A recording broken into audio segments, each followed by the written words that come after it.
Bonjour et bienvenue dans la ludothèque de la médiathèque Tommy Ungerer. Aujourd'hui, je suis de retour pour vous présenter le jeu de la semaine qui est Splendor. Splendor, c'est un jeu qui se joue à partir de 10 ans, du moins c'est ce qui est écrit sur la boîte, mais en vérité des enfants de 8 ans peuvent aussi y jouer. Ce sont des parties d'environ 30 minutes et ça se joue de 2 à 4 joueurs. Nous y incarnons de riches marchands de la Renaissance et notre objectif est de prospérer, tout simplement de devenir le meilleur marchand. Pour cela, nous allons acquérir des jetons pierres précieuses qui vont nous permettre d'acheter des cartes développement. Ces cartes vont nous permettre de marquer des points prestige, il nous en faut 15 pour remporter la partie, mais aussi d'acquérir encore d'autres ressources, des ressources fixes cette fois-ci, qui nous permettront plus tard d'acheter des cartes encore plus chères. Sachant qu'avec nos pierres précieuses, on va aussi pouvoir attirer les nobles tout simplement et eux aussi vont nous permettre de marquer des points.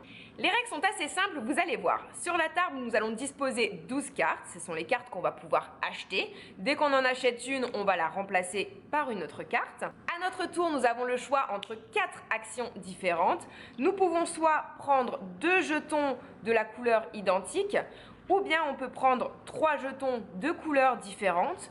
Nous pouvons aussi décider d'acheter une carte ou même de réserver une carte. Et dans ce cas-là, c'est vraiment un petit peu pour essayer de bloquer les adversaires ou pour suivre un peu notre stratégie. Comme je le disais, la première personne qui marque 15 points de prestige remporte la partie et met fin au jeu.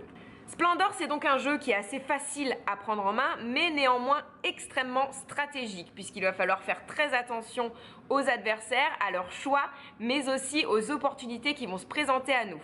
C'est un jeu que je trouve assez chouette pour mélanger les différents publics, c'est-à-dire que des joueurs occasionnels vont pouvoir le comprendre assez facilement et en même temps des joueurs passionnés vont y trouver leur compte en termes de stratégie. On peut aussi facilement le sortir en famille puisque des enfants habitués à jouer pourront facilement s'y mettre à partir de l'âge de 8 ans. Je trouve d'ailleurs qu'il est très bien pour les initier à des développements tactiques. Néanmoins, ce n'est pas du tout un jeu pour mettre une grosse ambiance autour de la table. Je pense que vous l'avez deviné. C'est plutôt un jeu calme, un jeu posé, un jeu qui fera plaisir à ceux qui aiment les stratégies. Puisque c'est vrai, il n'y a pas trop d'interaction entre les joueurs. On a tendance à être un peu chacun dans notre coin, à développer nos mouvements. On réfléchit à ce qu'on va faire après, à comment on va bloquer les autres et ainsi de suite. Mais moi, je l'aime vraiment beaucoup.